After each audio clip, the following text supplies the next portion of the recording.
manusia, itulah kiranya yang memelihara hati dan pikiranmu di dalam Kristus Yesus Tuhan kita. Amin. Silakan duduk saudara-saudara kasih.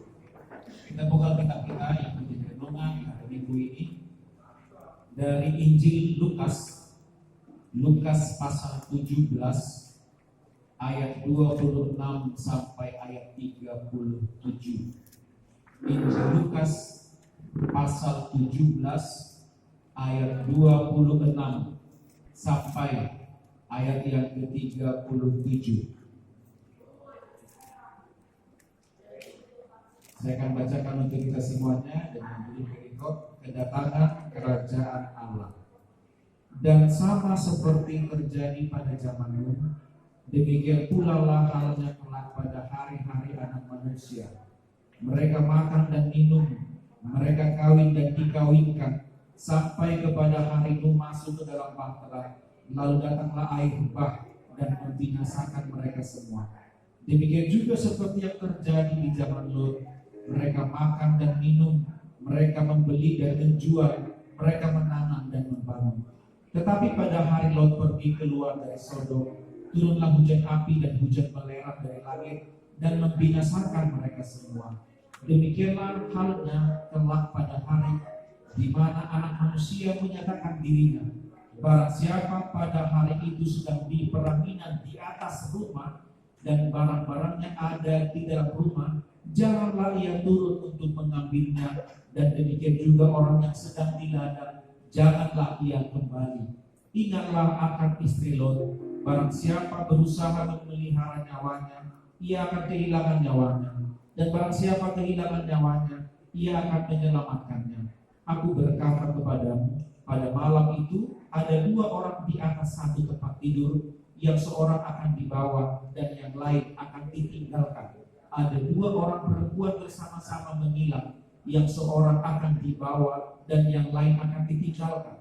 Kalau ada dua orang di ladang, yang seorang akan dibawa dan yang lain akan ditinggalkan. Kata mereka kepada Yesus, "Di mana Tuhan?" Katanya kepada mereka, "Di mana ada mayat, di situ berkerumun burung nasab." Demikian pembacaan firman Tuhan. Saudara-saudari yang terkasih dalam nama Tuhan Yesus Kristus, perdebatan mengenai surga atau neraka ternyata masih bergulir sampai saat ini. Perdebatan bagaimana surga dan bagaimana neraka masih terjadi sampai saat ini. Bahkan di tengah-tengah lapas masih ada perdebatan atau mungkin perbedaan pendapat mengenai pemahaman surga atau neraka. Apakah surga itu ada? Atau hanya hikayat dongeng belaka? Atau adakah memang neraka itu? Atau hanya cerita-cerita nenek moyang? Bahkan ada kesaksian, banyak kesaksian yang mengatakan atau melaporkan bahwa surga itu seperti ini, neraka itu seperti ini. Mungkin dia dalam mimpi atau dalam penglihatan wahyu, dalam kesaksian yang secara nyata belum pernah masuk surga atau belum pernah turun ke dalam neraka. Secara umum, jika berbicara surga, maka akan terlihat atau terkenang membayangkan yang indah, yang damai sejahtera, yang penuh dengan kemuliaan Tuhan. Berbicara mengenai surga, maka akan berbicara mengenai sukacita yang luar biasa. Kontras dengan itu, jika berbicara dengan neraka, tentang neraka, maka berbicara tentang yang ada penyiksaan, penderitaan, penganiayaan, duka cita, air mata. Surga dan neraka itu berbanding terbalik, sungguh sangat beda. Sehingga demi mendapatkan yang baik, sehingga mendapatkan yang indah itu, mendapatkan damai sejahtera itu, mendapatkan surga itu, rela harus bangun pagi jam 4 untuk saat kedua. Ditanya, kenapa kau mau capek-capek sementara orang tidur? Kau saat kedua jam 4, aku mau ke surga. Rela harus bangun pagi, membaca Alkitab, merenungkan firman Tuhan, memuji, memuliakan nama Tuhan hanya untuk masuk surga. Dan siap untuk tidak balas dendam ketika disakiti. Siap untuk tidak menyakiti walaupun disakiti. Siap untuk tidak mengejek kembali walaupun diejek. Siap untuk tidak menghujat walaupun dihujat. Siap untuk tidak memfitnah orang walaupun dia difitnah orang, supaya tidak masuk neraka, supaya dia masuk surga. Tapi kalau surga dan neraka itu tidak pernah ada, seandainya surga dan neraka itu tidak pernah ada, apakah masih ada yang mau ibadah jamaah surga?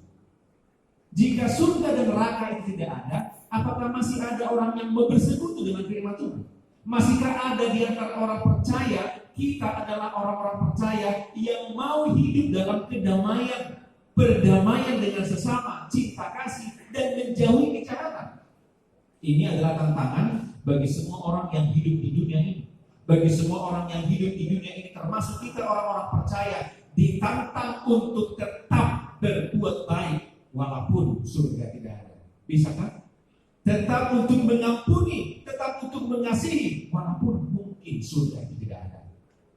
Tantangan bagi kita, atau maukah kita untuk hidup tetap berjalan dalam kefasikan, menghujat Tuhan tanpa mengenal Tuhan, karena kita merasa bahwa surga dan neraka itu adalah bullshit. Lalu apa kata Alkitab firman Tuhan tentang neraka dan surga itu? Apakah surga itu ada atau neraka itu memang benar-benar nyata? Bagaimana bentuknya, bagaimana kondisinya, bagaimana situasi yang ada di surga dan neraka itu? Secara jelas Alkitab mengatakan, menyaksikan bahwa surga dan neraka itu ada. Alkitab mengatakan bahwa surga dan neraka itu ada. Tapi sayang memang tidak seorang pun yang tahu bagaimana keadaannya. Tidak seorang pun yang tahu bagaimana keadaannya.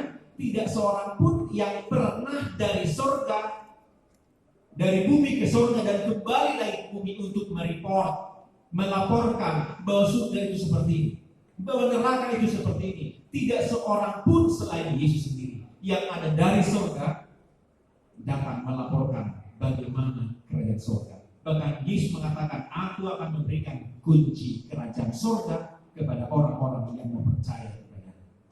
Dalam perikop ini Yesus memberitakan akan tiba saatnya, akan datang saatnya anak manusia, yaitu Yesus sendiri menyatakan dirinya di akhir zaman, di zaman akhir, memberitakan keadaan bagaimana kehidupan manusia nantinya ketika Yesus datang sebagai hakim yang adil, sebagai hakim yang terakhir, untuk menghakimi, untuk mengadili dunia ini yang penuh dengan dosa. Akan terjadi peristiwa yang menggemparkan, yang dahsyat, yang sama seperti peristiwa di zaman dulu yang berada di zaman Nuh dan di zaman Lot.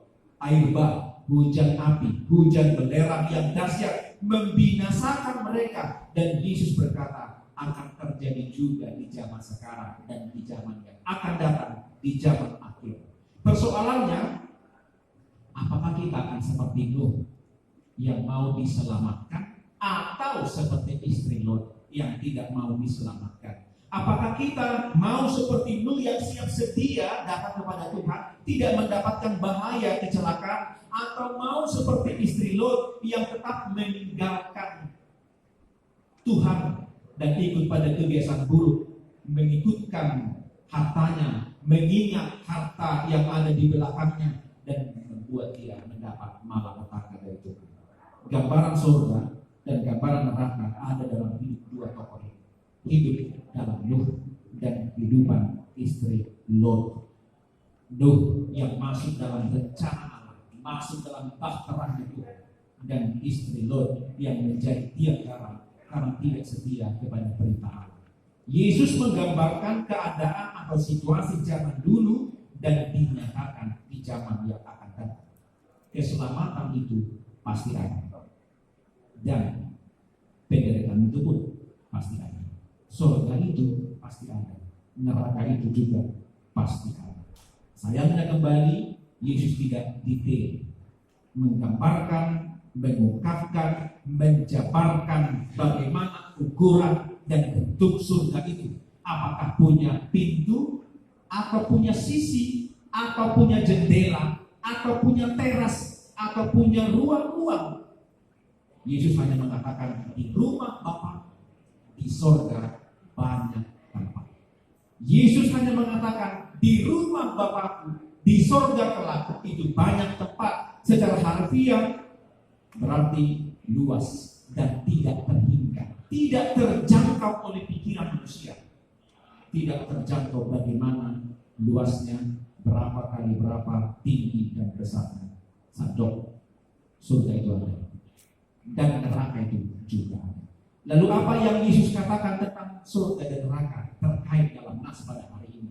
Yesus tidak fokus pada lokasi surga itu. Yesus tidak fokus pada kondisi bentuk surga itu atau neraka itu, tapi lebih fokus pada tindakan yang harus dilakukan seseorang agar ketika terjadi masa akhir zaman, masa-masa akhir zaman, jika ingin meraih surga, jika ingin mendapatkan surga, baik secara lokasi atau kondisi surga, ayat 31, barang siapa pada hari itu sedang di peranginan di atas rumah dan barang-barangnya ada di dalam rumah, janganlah ia turun untuk mengambilnya, dan demikian juga orang yang sedang di ladang, janganlah ia kembali.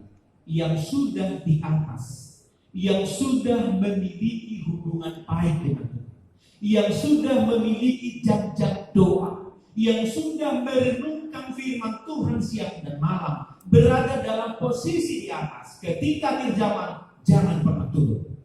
Jangan pernah kendor imannya. Jangan pernah surut. Jangan kembali kepada masa-masa lalu. Jangan mau kembali diperbudak oleh iblis apabila sudah memiliki hubungan yang baik dengan Tuhan. Jika sudah beribadah kepada Tuhan, beribadahlah terus. Jangan lagi mau dikecoh oleh iblis. Jangan mau teringat kepada masa lalu yang buruk. Tindakan-tindakan perlakuan yang pernah kita lakukan di masa lalu. Stay out. Jangan down.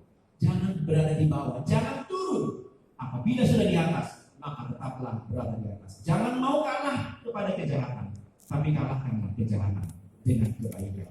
Sebab akan tiba waktunya Tuhan Yesus atau anak manusia memisahkan orang jahat dan orang baik. Yang satu akan dibawa dan yang satu akan ditinggalkan. Sampai 3 kali Yesus mengatakan, ayat 34 sampai 36. Saya akan bacakan kembali. Aku berkata kepadamu pada malam itu, ada 2 orang yang di atas satu tempat tidur, yang seorang akan dibawa dan yang lain akan ditinggalkan. Ada 2 orang perempuan bersama-sama mengilang, yang seorang akan dibawa dan yang lain akan ditinggalkan. Terakhir, kalau ada 2 orang di ladang, yang seorang akan dibawa dan yang lain akan ditinggalkan. Dibawa dan ditinggalkan. Pertanyaannya, kemana akan dibawa dan di mana ditinggalkan? Apa hubungannya dengan surga dan neraka? Apa hubungannya dengan akhir zaman? Firman Tuhan katakan ayat 37, akan dibawa ke tempat yang ada mayatnya, di mana ada kematian, dibawa ke alam maut, ke neraka, dan yang satu lagi akan ditinggalkan, menanti di bawah tempat perhentian di surga. Hal ini kalau kita cermati, kita mengingat seperti apa yang dikatakan Yesus antara lalang dan gandum. Perumpamaan tentang lalang dan gandum. Kalau lalang itu disimbolkan kepada orang-orang jahat, orang-orang fasik, tapi gandum itu disimbolkan kepada orang-orang yang benar, orang-orang yang baik. Lalang itu dibawa, orang-orang jahat itu akan dibawa dan akan dibakar. Orang-orang jahat itu akan dibakar dan ditempatkan di neraka. Tapi orang-orang benar, orang-orang baik, gandum itu akan dikumpulkan, ditinggalkan, mendapat perhentian kekal bersama Bapa di surga. Dibawa ke neraka dan ditinggalkan untuk menanti kehidupan surga yang kekal. Epistel tadi kita ayat 18, 1 Raja-Raja 19 ayat 18. Allah akan meninggalkan, kembali kata meninggalkan, 7.000 orang Israel yang tidak sujud menyembah Baal. Allah akan meninggalkan orang-orang Israel, 7.000 orang Israel yang tidak sujud menyembah Baal, yang tidak mau menciumnya. Allah tidak membawa mereka, karena dari Allah orang-orang percaya yang tidak mau menyembah Baal, mereka lah yang mendapat kerajaan surga. Saudara-saudari terkasih dalam nama Tuhan Yesus Kristus, apa yang diinginkan firman Tuhan bagi kita pada hari ini ada 2 hal. Yang pertama, Tudiaho Dukmati. Kemanakah engkau ketika engkau nanti? Ke surga kah? Atau ke neraka? Kemanakah engkau ketika engkau mati? Saatnya akan tiba, cepat atau lambat kita harus sampai pada fase untuk memilih surga atau neraka. Jangan katakan nanti, aku masih muda, Aku tidak mau mengatakan atau menderingati tentang surga dan neraka. Aku tidak mau mengingat tentang bagaimana kehidupan yang akan datang dan kematian yang akan datang. Tidak bisa kita katakan nanti saja. Karena jika tiba waktunya seperti pencuri di tengah malam, kita akan menyesal jika kita mengabaikan suara Tuhan. Jangan mau meneladani istri lo yang lebih mencintai nyawanya daripada Tuhan. Jangan mau meneladani istri lo dalam perikop ini yang mencintai hartanya, memelihara nyawanya dalam dunia yang penuh dosa, tidak mau bersama Tuhan. Tetapi teladanilah Nuh yang taat, Naudud yang patuh mendengarkan suara Allah dan akhirnya mendapatkan perhentian keselamatan di bahtera Tuhan. Kemana engkau ketika engkau nanti mati? Hal yang kedua yang boleh kita lihat dalam firman Tuhan saat ini, miliki iman yang menanjak dan bukan iman yang menurun. Miliki iman yang menanjak dan bukan iman yang menurun. Jika sudah punya komitmen dan prinsip hidup penuh di dalam Tuhan, lakukan dan kerjakan. Jika sudah memiliki komitmen untuk mempersembahkan diri sebagai pelayan untuk acara gereja, maka lakukan dan jangan pernah mundur ketika banyak persoalan yang datang. Ketika sudah menyatakan aku mau melayani Tuhan, aku mau berbuat sesuai dengan perintah Tuhan selama aku menjalani masa-masa pidana di tempat ini, jangan pernah melihat ke belakang, jangan pernah mau turun ke bawah, tapi tetap berada di atas bersama-sama dengan Tuhan. Ketika sudah memiliki komitmen aku mau bertobat, maka jangan pernah lakukan hal-hal yang tidak disenangi Tuhan. Jika masalah pergumulan membebani hidupmu, jangan mau kalah. Pandanglah surga sebagai upah yang akan kita miliki nanti. Pandanglah surga sebagai upah yang terbaik yang akan kita miliki. Kuat selalu di dalam Tuhan, jangan menyerah dan jangan berputus asa. Oleh karena itu, saudara-saudara terkasih, hendaklah kita semuanya, saudara dan saya semuanya hidup dalam keyakinan, kepastian, keteguhan iman. Neraka bukan menjadi milik, tetapi surga yang menjadi bagian. Memiliki prinsip iman bersama-sama, neraka bukanlah bagianku, tetapi surgalah yang akan menjadi milikku. Aku tidak mau turun, aku tidak mau di bawah, tapi aku akan naik dan terus berada di atas. Aku tidak mau menjadi ekor, sebab aku adalah kepala. Aku tidak mau mendapat kutuk, karena aku mau mendapatkan berkat bersama-sama dengan Allah. Amin. Kita berdoa. Terima kasih Tuhan, Engkau mengajari kami semuanya yang mendengarkan firman Tuhan saat ini, untuk kami tetap setia menanti akhir zaman itu dalam kesiapan seperti Nuh, bukan seperti istri Lot yang akhirnya binasa oleh karena keangkuhan, kerakusan hati. Ajar kami untuk memahami firman Tuhan saat ini apabila kami belum sempat mengerti sepenuhnya apa yang sudah hamba-Mu beritakan. Biarlah Roh bekerja atas setiap pribadi lepas pribadi tempat ini untuk dimampukan memahami bahkan melakukan firman Tuhan, menjadi berada di atas dan tidak mau turun ke belakang. Terpujilah Engkau ya Allah, dalam nama Yesus kami berdoa. Amin. Kita bangkit berdiri, kita bernyanyi. Kalau kita adalah orang-orang yang tidak mau menyerah, yang tidak mau berputus asa, jangan menyerah dan jangan berputus asa.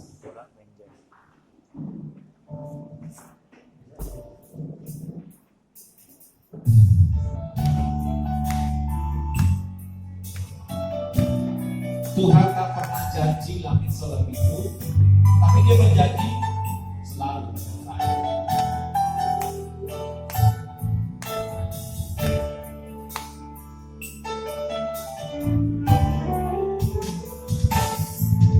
Tuhan tak pernah janji langit selalu biru, tetapi Dia berjanji selalu menyertai.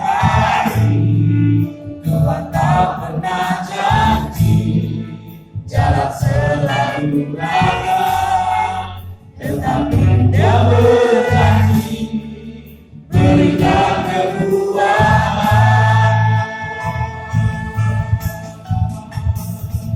Jangan pernah menyerah, jangan berputus asa.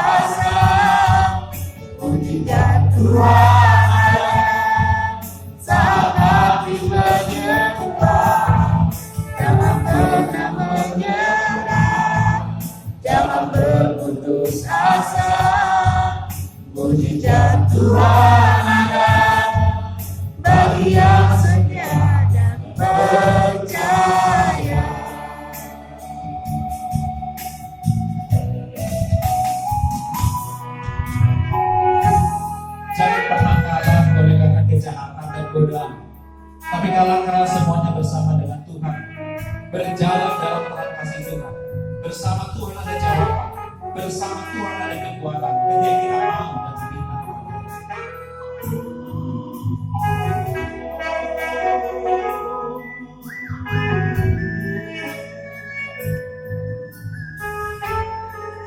Tuhan tak pernah janji langit selalu biru.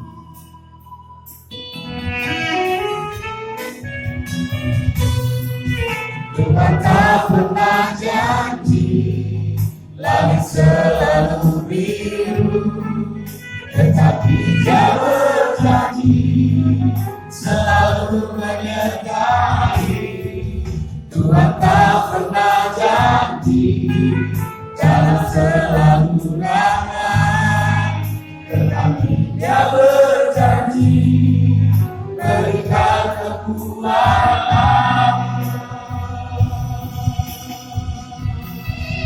Jangan pernah menyerah, jangan berputus asa, buktikan Tuhan ada saat hati bergembira. Jangan pernah menyerah, jangan berputus asa, buktikan Tuhan ada, Bapa yang setia dan percaya.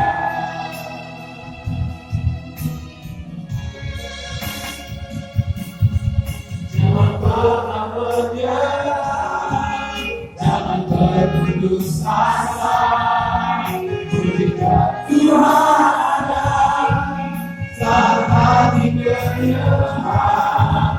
Jangan pernah menyerah, jangan berputus asa, buktikan Tuhan ada bagi yang setia percaya, bagi yang setia percaya.